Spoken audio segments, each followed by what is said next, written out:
I'm Joe Grizz. I just survived 74 days in the swamp on a survival challenge for MrBeast. I could finally tell you about it, and I can show you what I'm building next.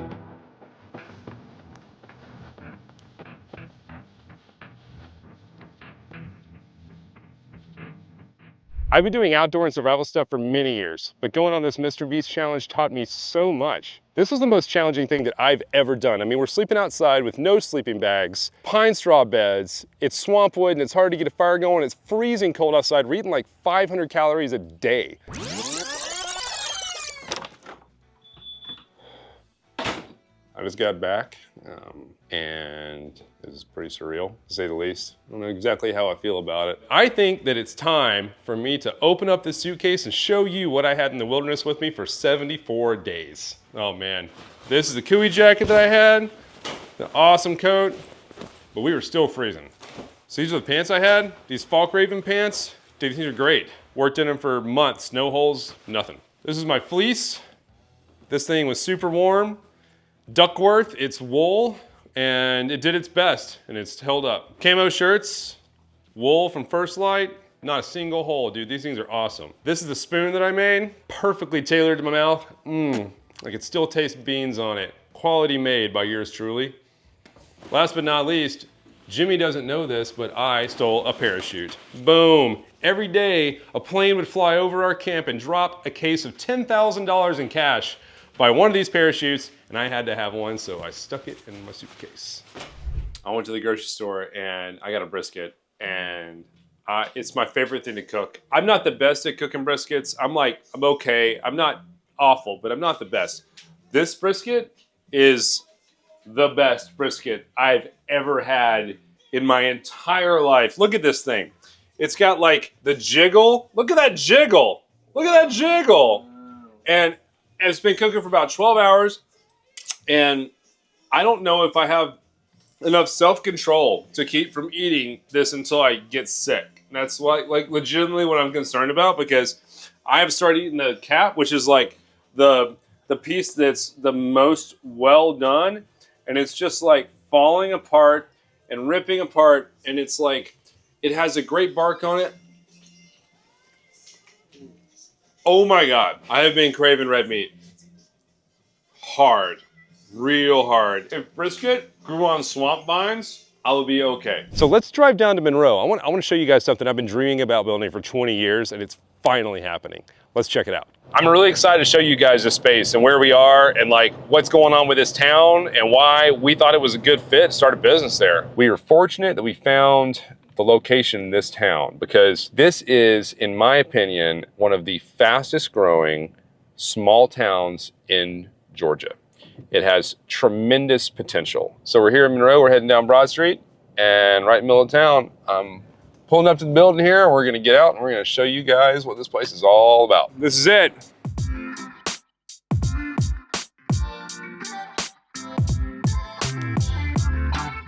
We got a lot to do, but it's got a lot to see. So y'all come inside, check this out.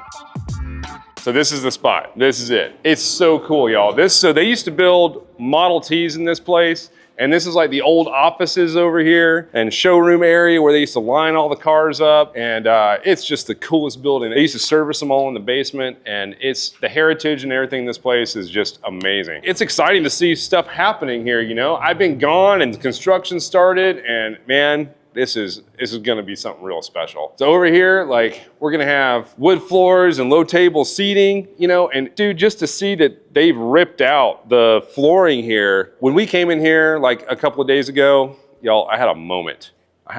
Just to see that they had torn the floor out of here. I mean, we were working on this building for like 18 months with permits and everything else, and to see things happening is like, it's just almost puts you in tears. It's so awesome, so awesome. So the layout of this place is gonna be really interesting.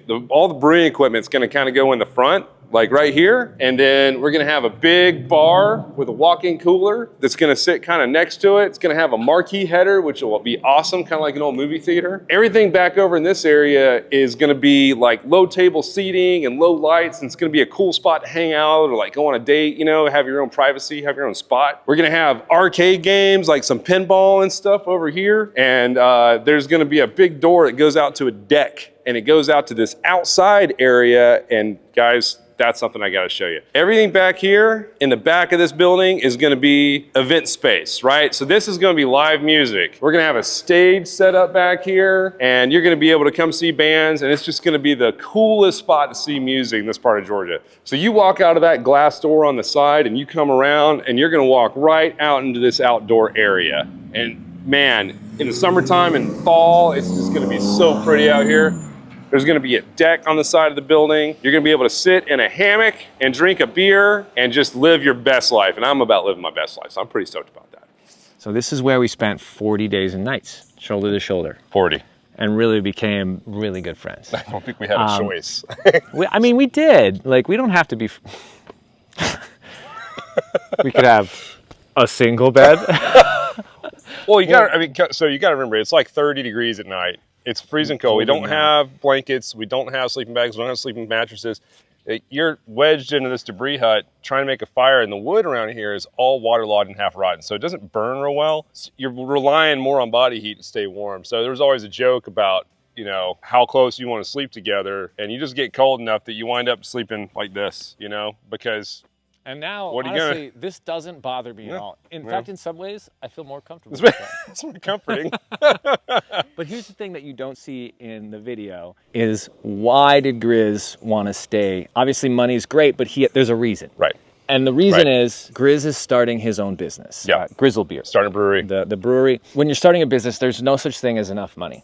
Especially when you're a small brewer like you don't come from money. Like, you have your dad, you have your sister, you put your house up for the loan. You're putting everything into this. And so the difference of $5,000 every day could literally be the difference between your business succeeding or failing. 100%. Oh yeah, absolutely. Like, literally your dream succeeding or failing. There's no question. That's why he wanted to stay for so long, is because every day could make a difference. Yeah.